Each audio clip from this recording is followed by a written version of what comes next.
اي سولف. إيه. سولف. يسألني حتى ما أعرف والله شو سألت. شلون بقى داعش كانوا يمنعونكم من الجقار الحسبة وهاي السوالف؟ هو كان الجقار ممنوع، ما يجي يشوفوا واحد يدخن يسحب هويته أو ياخذوا عليهم هناك. هسه المحسن الجيش لو داعش كنتم بقته. لا والله. شلون معاملة داعش وياك ومعاملة الجيش العراقي وياك؟ والله ما شفت منهم. للتاريخ تحكيها هاي. اي والله. مو مجاملة قدامي. والله مو مجاملة. خلي يسمع الشعب العراقي. ولا انت صورني وخلي وكل تشوفه.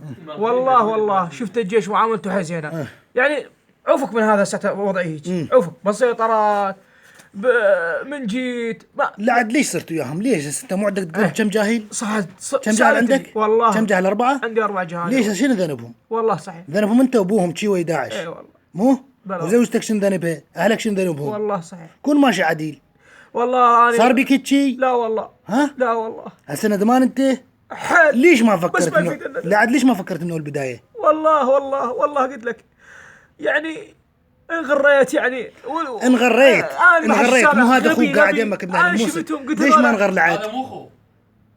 من أهل الموصل. هذا لا هذا خوش. المهم كتوصيف. إيه يعني هو كذب صحيح ما يتقارن بهذا الزلمة. الناس اللي عايشين معي بالموصل بعضهم ما بس انا كان يعني الشغله اللي فاتت من دماغي انه هذولا بس هذول جمعة الزكاة مش تروح على الجامع قاعد يساعدون العالم. قلت انا وياهم.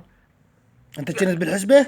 لا انا مو كنت انا كنت بس اساعد جماعة الزكاة مثل ما تقول مناصر. عندهم كشوفات يطلعون على العالم. كون انا من المنطقة قالوا اذا واحد من المنطقة يساعدنا بس انه يعرف العوائل الفقيرة المحتاجين سجلهم ويطلع عليهم كشف. من يجون يسجلون نطلع عليهم كشف ونشوفهم فقراء يستحقون لا ناكش. بعضهم لا هم اغنياء ويريدون ياخذون الفلوس. تعرفون الفقير؟ لو تعرفون الفقير ما ذبيتوا الناس هاي بالخسفة بالموصل. ايش قد عدمتوا ناس؟ ايش قد؟ وين راحت؟ لا نقصد يعني حالته المادية تعبانة. بس مو تشوف حتى لو حالتك المادية تعبانة. لا مو اني بس مو الدليل حتى لو انت مو اني الناس يعني قصدي مو فقير يعني ان حالته المادية تعبانة. يسجلونه ونطلع عليه كشف وياها. هذا شو تقول؟ هذا انت خلصك هذا من صرت ويا داعش؟ هسه انت بس انتماك الداعش يكفي يعني.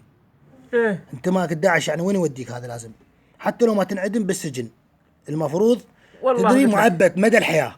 بس انت تستحق اعدام. قليل بحقك تدري. هسه لو ما يعاقبك الجيش تعاقبك المدينة مال الموصل. سويتوا بيهم مو قليل. هجرت العوايل دمرتوا الناس. والله ندم ما يمشي. اخير شي شو تقول ذول الدواعش؟ هذا المقطع راح تنشره على اليوتيوب. شو تقول للدواعش ذول هسه اللي بعتهم متورطين ويا داعش؟ والله اقول لهم خلي يتوبون وخلي يرجعون وكافي ظلم. والدولة قوية رجعت والجيش العراقي قوي. الدولة العراقية والحكومة والجيش قوي والتعامل وكم مسألة. تعامل الجيش شلون رغم انتم ما تستحقون الشفقة. مو معانا. انا اسولف لك معانا.